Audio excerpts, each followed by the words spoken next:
नमस्कार विद्यार्थी मित्रांनो, Jeevan sir math and reasoning academy या प्लॅटफॉर्मवर आपलं सहर्ष स्वागत आहे. विद्यार्थी मित्रांनो, आपली जी सिरीज सुरू आहे, कुठली जी आपण सिरीज सुरू केलेली आहे ते आहे सिरीज मुंबई उच्च न्यायालय भरती 2025. यामध्ये आपण पहिला प्रॅक्टिस सेट डिस्कस केलेला आहे. त्या प्रॅक्टिस सेटमध्ये खूप चांगले प्रश्न आपण डिस्कस केलेले आहे. आता जो प्रॅक्टिस सेट आहे तो आहे दुसरा, आणि याच्यामध्ये आपण अंकगणित व बुद्धिमत्ता चाचणी या दोन्ही सब्जेक्टचे मिक्स प्रश्न घेऊन आलेलो आहे मी स्वतः जीवन सर. ठीक आहे, नवीन असाल तर या चॅनलला तुम्हाला सबस्क्राईब करायचं आहे आणि हा व्हिडिओ शेवटपर्यंत तुम्हाला बघायचा आहे. चला सुरुवात करूया आपल्या प्रश्नांना. तर बघा, प्रश्न क्रमांक 1 यामध्ये तुम्हाला प्रश्न क्रमांक 1 मध्ये काय दिलेलं आहे, जर एका चौरसाचे क्षेत्रफळ 81 चौरस सेंटीमीटर असेल, ठीक आहे, तर त्या चौरसाची परिमिती किती? आपल्याला चौरसाची परिमिती काढायचं आहे. तत्पूर्वी आपल्याला चौरसाचे क्षेत्रफळ दिलेले आहे. चौरसाचे क्षेत्रफळ किती दिलेलं आहे? आपल्याला दिलेलं आहे 81 सेंटीमीटर, म्हणजे चौरस सेंटीमीटर. ठीक आहे, आता आपल्याला किती दिलेलं आहे? चौरसाचे क्षेत्रफळ 81. तर आपल्याला याचा फॉर्म्युला माहित पाहिजे चौरसाचे क्षेत्रफळ बरोबर. तर आपल्याला चौरसाचे क्षेत्रफळ बरोबर बाजूचा वर्ग हा फॉर्म्युला लक्षात असायला पाहिजे. ठीक आहे, तर बघा, चौरसाचे क्षेत्रफळ आपल्याला 81 दिलेलं आहे आणि बाजूचा वर्ग जशाच्या तसा. काय करायचं विद्यार्थी मित्रांनो, हा बाजूचा वर्ग जो आहे ह्या दोन्ही साईडनी वर्गमूळ घ्या. वर्गमूळ घेतल्यानंतर काय होणार, जे 81 आहे ते वर्गमूळात जाणार आणि बाजूचा जो वर्ग आहे तो वर्ग कॅन्सल होणार. मग तुम्हाला इथे बाजू बरोबर किती मिळणार? 81चा वर्गमूळ 9 होतो आणि बाजू मिळणार 9 सेंटीमीटर. किती मिळणार? 9 सेंटीमीटर. समजलं? तर बाजू तुम्हाला 9 सेंटीमीटर मिळाली. आता शेवटचा जो प्रश्न विचारलेला आहे तो चौरसाची परिमिती. तर चौरसाची परिमिती म्हणजेच काय होणार? 4 गुणेला बाजू. आता तुम्हाला चौरस माहित आहे, चौरसाच्या जे बाजू आहेत हा 1 2 3 4. ठीक आहे, तर या चारही बाजूंना गुणाकार करून जे आलेले आहे ते त्यांना मल्टिप्लाय करायचं. म्हणजे बघा, 4 गुणेला 9, 4 9 36 सेंटीमीटर हे काय असणार आहे? तुमचं फायनल आन्सर असणार आहे, म्हणजे पर्याय क्रमांक सी. तर अशा प्रकारचा हा पहिला प्रश्न होता. समजलं? वळूया प्रश्न क्रमांक 2 कडे. प्रश्न क्रमांक 2 बघा काय दिलेला आहे. 3 वर्षात दरवर्षी 8.5 दराने 18,000 रुपयांच्या साध्या व्याजावर किती व्याज मिळेल? बघा, तुम्हाला काय काय दिलेलं आहे इथे? 3 वर्ष दिलेलं आहे, म्हणजे काळ दिलेला आहे. ठीक आहे, म्हणजे वेळ तुम्ही म्हणू शकता. वेळ किती दिलेला आहे? 3 वर्ष. ठीक आहे, आता 8.5 हे काय दर आहे? दर म्हणजे रेट. ठीक आहे, तर 8.5% दिलेला आहे. त्याच्यानंतर जे 18,000 दिलेले आहे ते काय? मुद्दल. मुद्दल म्हणजे याला तुम्ही प्रिन्सिपल म्हणता कशामध्ये? इंग्लिशमध्ये. तर ते तुम्हाला दिलेलं आहे 18,000 रुपये. आता काय करायचं आहे? साधा व्याजदर. साधा व्याजदर म्हणजे सरळ व्याज, म्हणजे सिंपल इंटरेस्ट म्हणतो आपण त्याला. तर सरळ व्याज बरोबर काय होतो? P into R into T भागाकारामध्ये 100. ठीक आहे, तर पी ची किंमत किती आहे? बघा, 18,000 म्हणजे मुद्दल 18,000 आहे आणि आर म्हणजे रेट दर 8.5% आणि टी टाइम म्हणजे 3 आणि भागाकारामध्ये 100 जशाच्या तसे. 2 शून्य कटलं, राहिले किती? बघा इथे 18,000 होते, आता 180 राहिले. गुणाकारामध्ये 8.5 गुणाकारामध्ये 3. आता बघा, यांचा गुणाकार करा, किती होणार? 8.5, 5 त्रिक 15, 15चे 5, हातचं आलंय 1, 8 त्रिक 24 आणि 1 25. बरोबर आहे, तर हे झाला 25.5. गुणाकारामध्ये मग काय राहणार इथे? 180 जशाच्या तसे. यांचं जर तुम्ही गुणाकार केलं विद्यार्थी मित्रांनो, तर तुम्हाला मिळतं 4,590 रुपये हा व्याज मिळणार. म्हणजे पर्याय क्रमांक कुठला असणार आहे? डी हे तुमचं फायनल आन्सर असणार आहे, 4,590 रुपये. ठीक आहे, तर अशा प्रकारचा हा सोपा प्रश्न होता. वळूया प्रश्न क्रमांक 3 कडे. बघा, प्रश्न क्रमांक 3 बघा, 65 विद्यार्थ्याचे सरासरी गुण 60 दाखवले आहे. किती? 65. त्यात 29 गुणांऐवजी 72 गुणांची चुकीची नोंद आहे. बरोबरी सरासरी किती? बघा, इथे एकूण विद्यार्थी 65 दिलेले आहे. विद्यार्थी किती दिलेले आहे? 65 दिलेले आहे. आणि त्यांचे गुण किती दिलेले आहे? सरासरी गुण 60 दिलेले आहे. आता बघा त्यात 29 गुणाऐवजी 72 गुणांची चुकीची नोंद आहे. म्हणजे चुकीचे गुण किती आहेत बघा, चुकीचे गुण किती आहे 72 आहे. आणि बरोबर गुण किती असणार आहे, बरोबर गुण हे 29 होते. ठीक आहे, या दोघांचा जर फरक काढला म्हणजे यांचा फरक चुकीचे बरोबर मायनस बरोबर काढा तर तुम्हाला फरक 43 मिळणार. हे 43 गुण फरक मिळणार. बरोबर आहे. आता मला सांगा हे 43 जे फरक मिळाले, ठीक आहे, तर हे जे एकूण गुण आहे, एकूण गुण किती आहे 60 आहे. बरोबर आहे. तर आपल्याला यांची आता सरासरीच काढायची आहे. सरासरी आपल्याला फरक किती मिळालेला आहे 43 आणि एकूण विद्यार्थी किती आहे 65. आता यांची सरासरी जर काढली विद्यार्थी मित्रांनो तर बघा कशी होणार हे सरासरी. याला बघा 43 ला 65 ने भाग जात नाही म्हणून आपण काय करतो 430, ठीक आहे, आणि 65 म्हणजे भागाकारामध्ये पॉईंट आणि शून्य देतोय. आता ते 430 होणार. आता याला जर 65 गुणेला 6 केले तर किती होणार, 65 गुणेला 6 करा, 6 पंचे 30, हात चाले 3, 6 6 36, 36 आणि 3 39 होणार. म्हणजे इथे पुन्हा बघा किती 6 ने भाग जातोय म्हणजे 430 मधून जर आपण 390 वजा केले तर किती राहतं 0 आणि इथे 4 म्हणजे 40 राहतं. बरोबर आहे. मग इथे पुन्हा बघा 40 राहिल्यानंतर 65 ने जातो का नाही, म्हणजे इथे पुन्हा 400 होणार. 400 ला पुन्हा मग तुम्ही भाग दिला किती 65 गुणिला 6 करा तर किती 390 म्हणजे 10 राहतं. पुन्हा जातं का नाही, म्हणजे तुम्हाला पुन्हा एक वेळा भाग द्यावा लागेल. बरोबर आहे 100 झाल्यानंतर. आणि शेवटी तुम्हाला आणखी कितीने भाग द्यावा लागेल बघा 66.1 म्हणजे 100 राहतात ना, तर इथे पुन्हा 5 ने भाग द्या. ठीक आहे. तर अशा प्रकारे हा तुमचा भागाकार झाला. क्लिअर. ठीक आहे. तर सरासरी तुम्हाला एवढं मिळाला 0.6615. आता तुमचं जे एकूण गुण आहेत, किती गुण आहेत, सरासरी गुण आहे 60. तर या सरासरीमधून 60 गुणामधून 0.6615 वजा करा. तर काय होणार इथे तुम्हाला जे मिळणार आहे ते 59 म्हणजे 59.338 गुण मिळणार आहे. तर जी तुमची बरोबरी आहे, कुणाची सरासरी बरोबरी, ती असणार आहे 59.338. म्हणजे पर्याय क्रमांक ए हे तुमचं फायनल आन्सर असणार आहे. समजलं. तर अशा प्रकारचा हा प्रश्न होता. वळू या प्रश्न क्रमांक 4 कडे. हा झाला तुमचा बुद्धिमत्तेचा म्हणजे कशाचा, रिझनिंगचा प्रश्न. बघा मी मिक्स क्वेश्चन घेतलेले आहे या सेटमध्ये. तर इथे बघा हा आपला डिस्टन्स अँड डायरेक्शनचा प्रश्न. ठीक आहे. तर श्याम पूर्वीकडे तोंड करून होता. तो 10 किमी पुढे चालला आणि नंतर उजवीकडे वळल्यानंतर 3 किमी चालला. बघा काय करतो मी, एक मॅप काढ म्हणजे हे काढतोय दिशा. ठीक आहे. तुम्हाला माहीतच असेल दिशा कुठली काय आहे. तर हे झाली आपली उत्तर वरती जी असते ती, हे झाली दक्षिण, आणि डाव्या बाजूला कुठली असते पश्चिम, आणि उजव्या बाजूला पूर्वकडे. ठीक आहे. आता काय करतो मी यांचं जे जे जसं जसं म्हटलं आहे प्रश्न तसं तसं मी ड्रॉ करत जातोय. बघा काय म्हणतोय, तो 10 किमी पुढे चाललाय. कुठे, पूर्वेकडे बघत होता. बघा इथे जर श्याम असेल तो पूर्वेकडे बघत आहे तर हा पूर्वेकडे 10 किलोमीटर चाललाय. समजलं का, हा 10 किलोमीटर पूर्वेकडे चालला.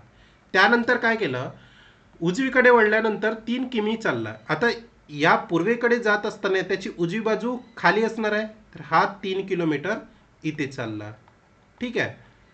त्यानंतर बघा त्याने काय केलं, त्याने पुन्हा तो उजवीकडे वळला आणि 4 किलोमीटर चालला. आता जेव्हा तो खाली बघत आहे तर त्याची उजवी बाजू कुठली असणार आहे, या साईडने पश्चिम डायरेक्शनने. जर तो वरती बघत असला तर त्याची पूर्व बाजूनी ही उजवी साईड असते. समजलं का, म्हणजे उजवी बाजू त्याची ही असणार आहे. आणि किती किलोमीटर चालला, 4 किलोमीटर चाललाय. समजलं का, 4 किलोमीटर चालला. काय नंतरचा प्रश्न बघा, त्यानंतर त्याने मागे वळला. तो कोणत्या दिशेने तोंड करून आहे. बघा इथे थोडा ट्रिक म्हणजे तुम्हाला काय केलेलं आहे, विचारलेलं आहे. तो मागे वळला आहे. आता हा जो जात आहे तो पश्चिम दिशेने जात होता. बघा हा जो जात आहे हा पश्चिम दिशेने जात होतो ना. आता तो काय करला, मागे वळला. बरोबर आहे ना. मागे वळल्यानंतर तो कोणत्या दिशेला तोंड करून आहे. आता मागे वळल्यानंतर ही दिशा कुठली आहे, ही दिशा बघा कुठली दिशा आहे, पूर्व दिशा आहे. म्हणजे तो कुठल्या दिशेने वळला असेल, पूर्व दिशेने. म्हणजे पर्याय क्रमांक ए हे तुमचं फायनल आन्सर असणार आहे. समजलं. अशा प्रकारचा हा प्रश्न होता. खूप सोपा प्रश्न होता. तर तुम्हाला अशा प्रकारे व्यवस्थित हे काय, हे जे सेंटेन्स दिलेलं आहे हे सेंटेन्स व्यवस्थित वाचायचं आहे विद्यार्थी मित्रांनो. ठीक आहे, चला वळूया प्रश्न क्रमांक 5 कडे. बघा प्रश्न क्रमांक 5 बघा किती सुंदर आहे. इंद्र डावीकडून, हा पण रिझनिंगचाच प्रश्न आहे. इंद्र डावीकडून 7व्या आणि जया उजवीकडून 5व्या स्थानावर आहे. जेव्हा ते त्यांच्या जागा बदलतात तेव्हा जया उजवीकडून 19व्या स्थानावर येते. डावीकडून इंद्राचे स्थान किती आहे? इथे काम आहे, किती आहे हे विचारलेलं आहे. ठीक आहे, तर बघा इथे आपल्याला जे जे दिलेलं आहे ते ते आधी बघू. इंद्र, इंद्र काय दिलेलं आहे? डावीकडून कितवा आहे? डावीकडून 7वा आहे. त्याच्यानंतर जया बघा, जया उजवीकडून, ठीक आहे ना, जया उजवीकडून किती आहे? उजवीकडून कितव्या स्थानावर आहे? 5व्या. ठीक आहे, त्यानंतर त्यांनी जागा बदलल्या म्हणते, बरोबर आहे. तर तत्पूर्वी बघा आपण इथून एकूण व्यक्ती काढू शकतो. एकूण व्यक्ती, एकूण व्यक्ती कशा निघणार बघा. एकूण व्यक्ती म्हणजे बघा इथे काय होणार, जयाचे उजवीकडून स्थान बघा, आपण एक जयालाच पकडू. जयाचे उजवीकडून स्थान किती दिलेलं आहे बघा, जयाचे उजवीकडून स्थान 19 दिलेलं आहे.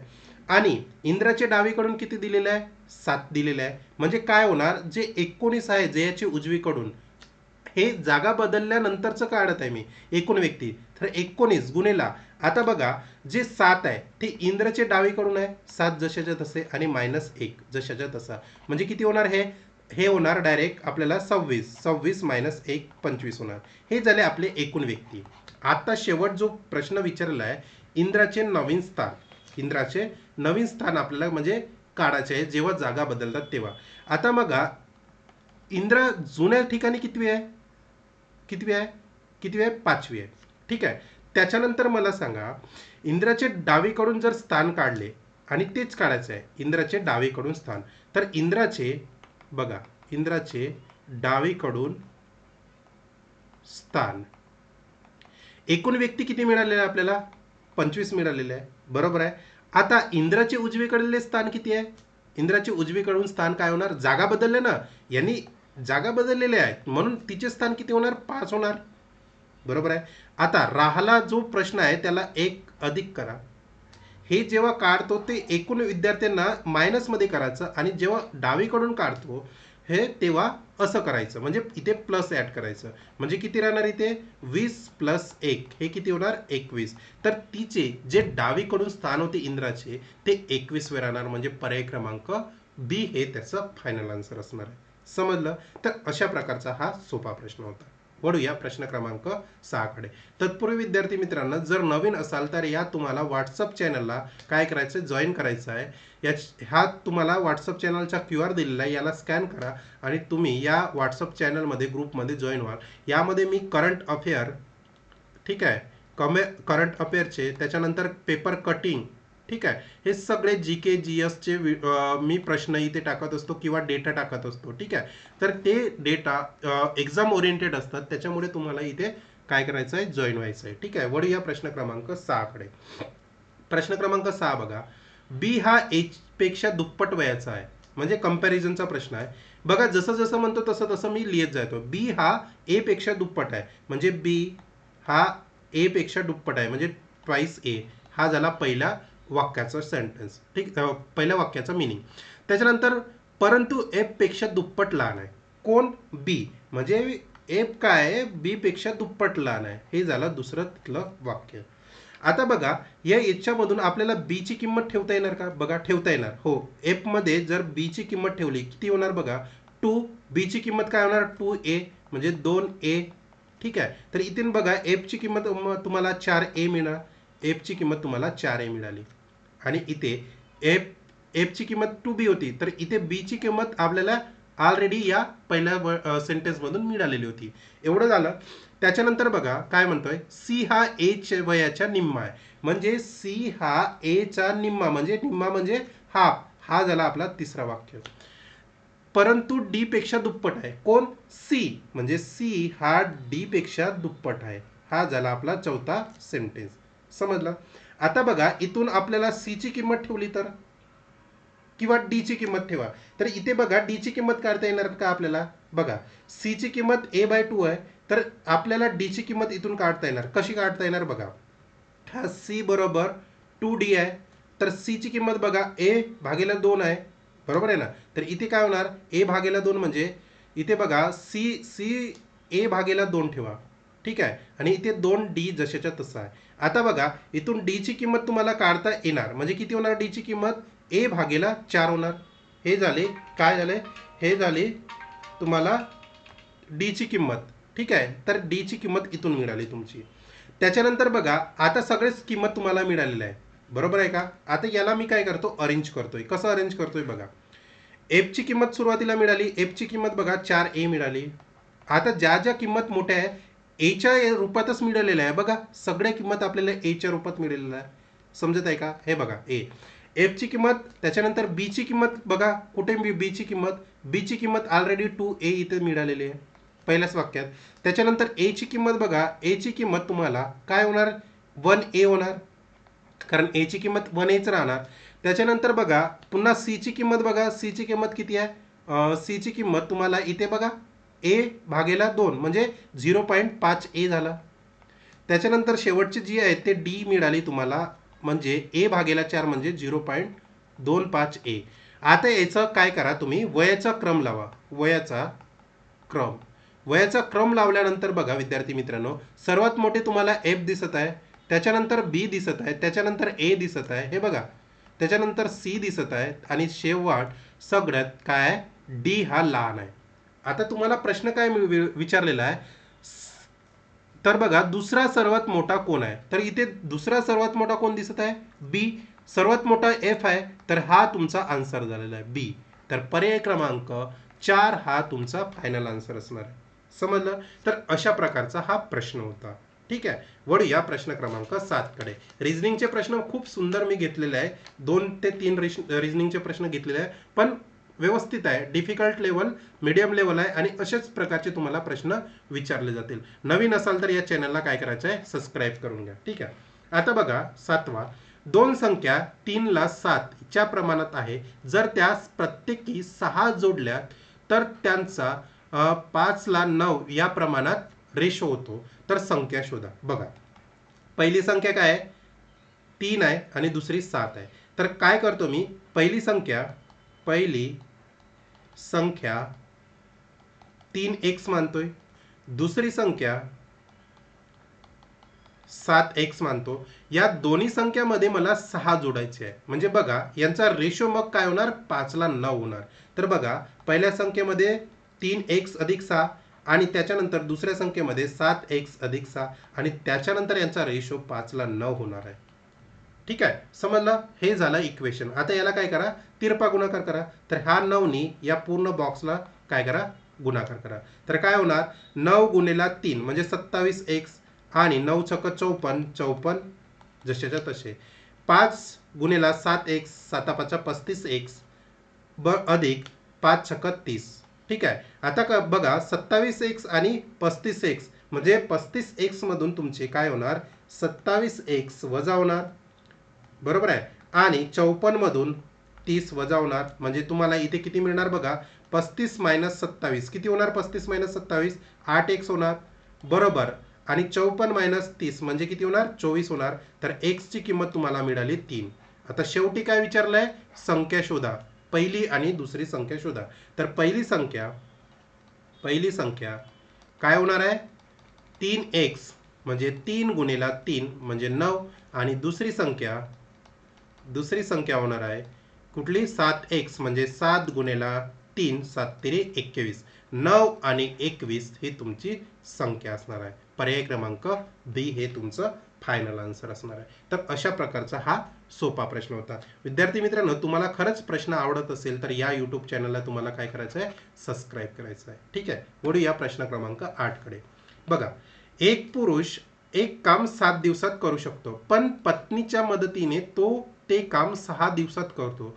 पत्नी ते काम एकटी किती दिवसात करू शकते हे तुम्हाला काढायचं आहे. बघा पुरुष एक काम किती दिवसात करतो, 7 दिवसात, पण तेच काम पत्नीच्या साह्याने म्हणजे पुरुष आणि पत्नी मिळून किती दिवसात करेल, 6 दिवसात.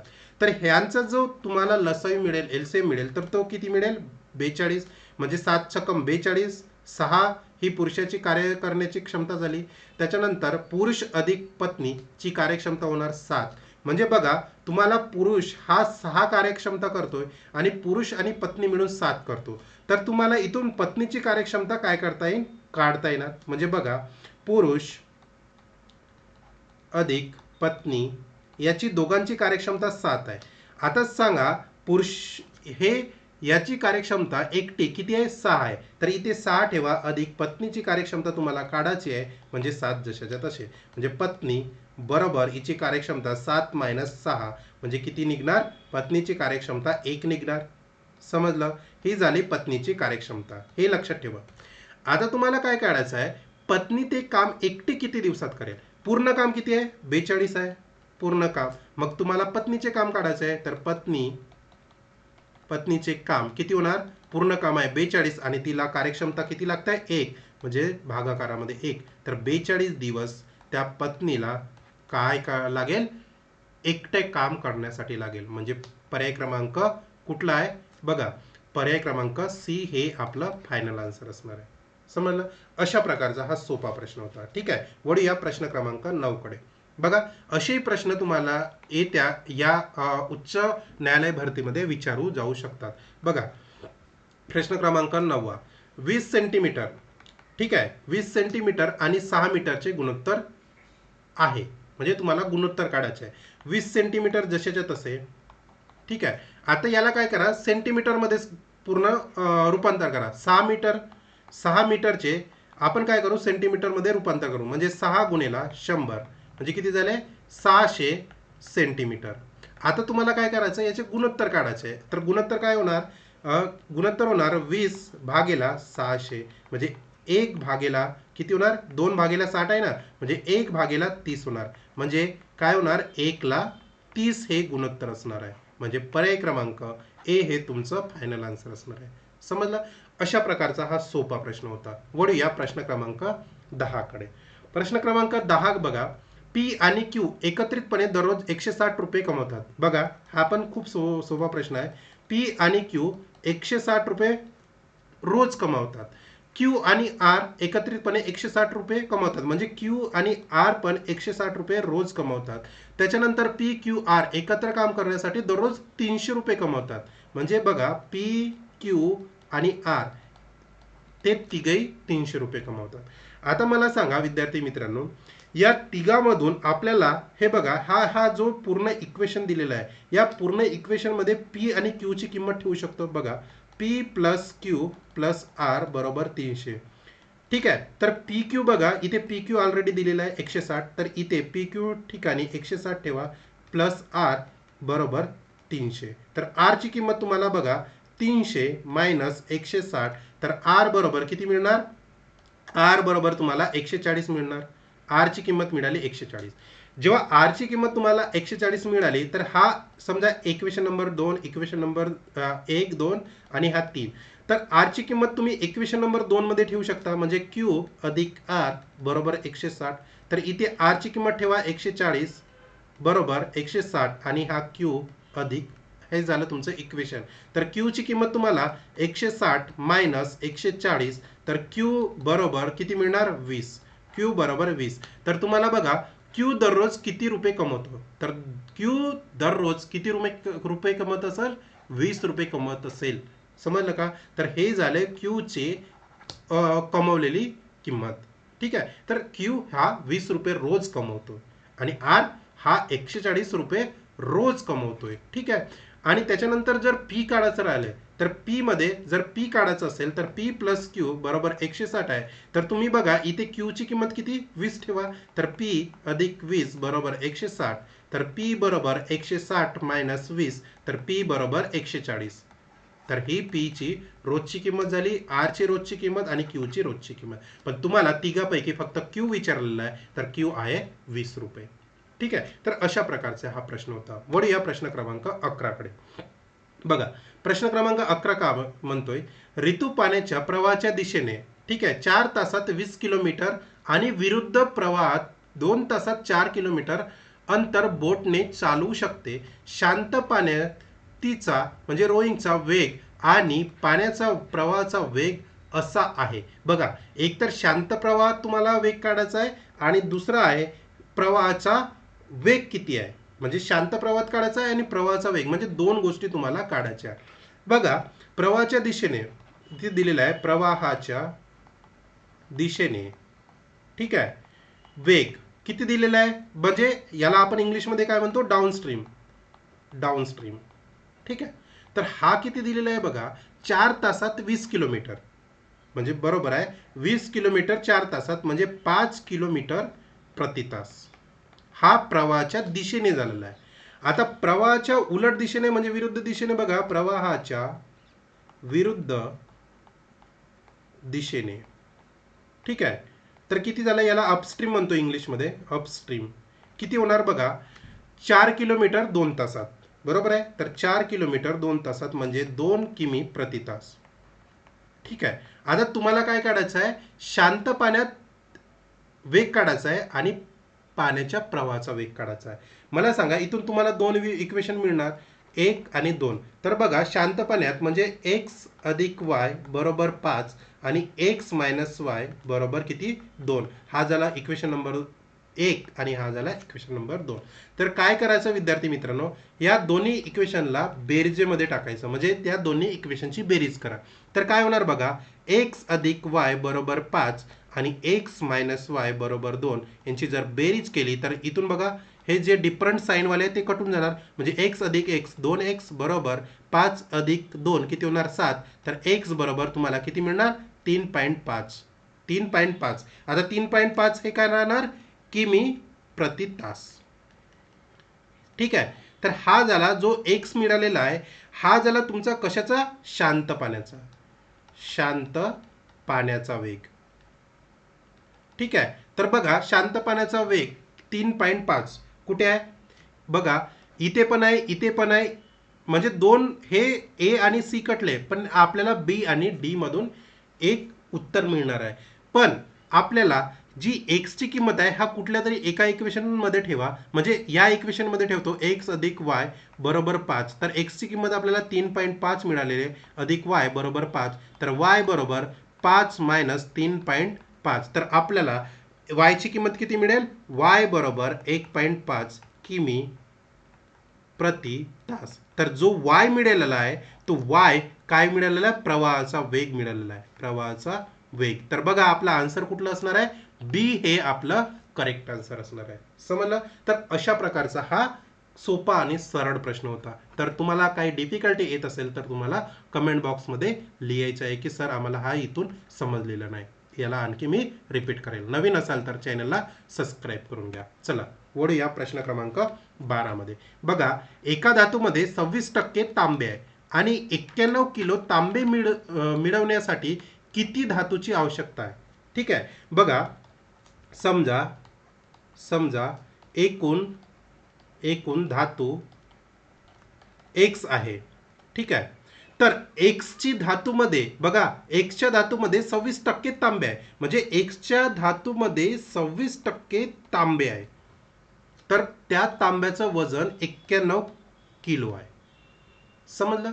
अशा प्रकारे हा इक्वेशन होता. तर आपल्याला एकूण धातूच काढायचे म्हणजे एक्स ची किंमत काढायची आहे, म्हणून एक्स बरोबर हे काय होणार, 100 इकडे मल्टिप्लाय होणार, म्हणजे 91 गुणिला 100 आणि भागाकारामध्ये 26, बरोबर आहे. आता बघा, इथून कितीने भाग जाणार, 13 दुने 26, 13 7 91, म्हणजे एक्स बरोबर 7 गुणिला 100 म्हणजे 700 आणि भागाकारामध्ये 2. तर एक्स बरोबर किती होणार, 350 किलो काय होणार आहे, काय होणार आहे, धातूची आवश्यकता लागेल. म्हणजे पर्याय क्रमांक ए हे तुमचं फायनल आन्सर असणार आहे. समजलं. अशा प्रकारे हा सोपा प्रश्न होता. वळूया प्रश्न क्रमांक 13 कडे. खूप प्रश्न घेतलेले आहे या सेटमध्ये मी.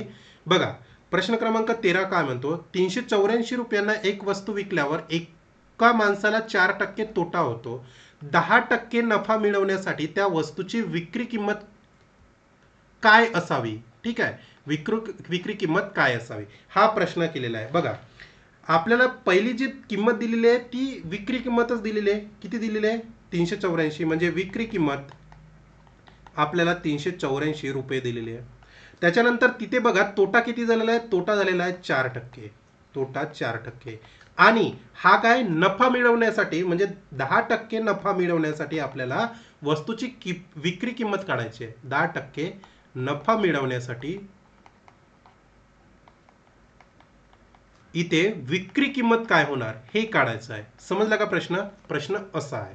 तर आपल्याला विक्री किंमतच काढायची आहे. बघा हा तोटा काय झाला 4% झाला, तर इथून राहिले किती 96% राहिले.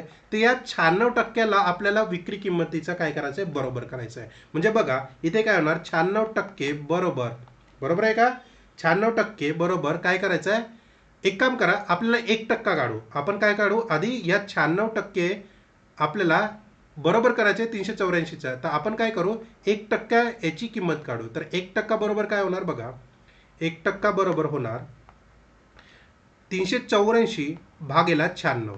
बरोबर आहे 384 भागेला 96. तर इथून किती मिळणार 1% बरोबर आपल्याला मिळणार 4. म्हणजे 100% बरोबर 400 मिळणार. एवढं समजलं. 400 जे मिळालेले आहे ती काय झाली आपली खरेदी किंमत झाली. काय झाली खरेदी किंमत. एवढं समजलं. एवढी आपली खरेदी किंमत झालेली आहे.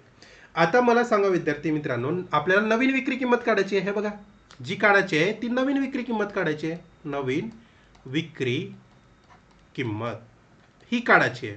तर ही काढण्यासाठी आपल्याला इथे काय म्हटलं होतं 10% नफा मिळवण्यासाठी, म्हणजे 10% नफा मिळवण्यासाठी विक्री खरेदी किमतीच्या किती असणार पाहिजे 10% असणार, म्हणजे 110% होणार. समजलं का?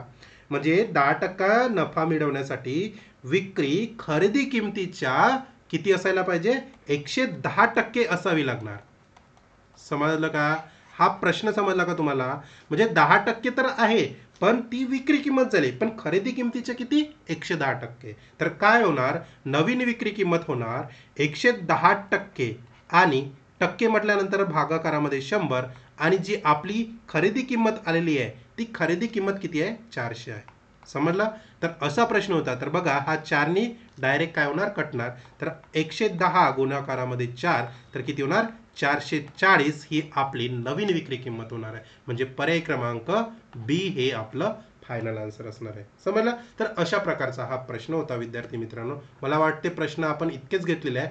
जर तुम्हाला खरंच प्रश्न आवडले असेल तर तुम्ही काय करा विद्यार्थी मित्रांनो, या व्हिडिओला लाईक करा, शेअर करा आणि अशा विद्यार्थ्यापर्यंत पोहोचवा की जेणेकरून ज्याला जी हायकोर्टाची भरती द्यायची आहे ते हायकोर्टाची भरती या व्हिडिओमध्ये खरंच मी जेन्युइन प्रश्न घेतलेले आहे आणि तेच प्रश्न तुम्हाला येणाऱ्या या हायकोर्टा भरतीमध्ये दिसून येणार. ठीक आहे. तर नवीन असाल तर चॅनलला काय करायचं आहे तुम्हाला सबस्क्राईब करायचं आहे.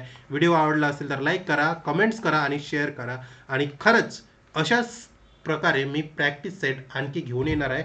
जर तुम्हाला व्हिडिओ आवडला असेल तर खरंच शेअर करा. Thank you. Have a nice day. भेटूया प्रॅक्टिस सेट 3 मध्ये. ठीक आहे. थँक्यू.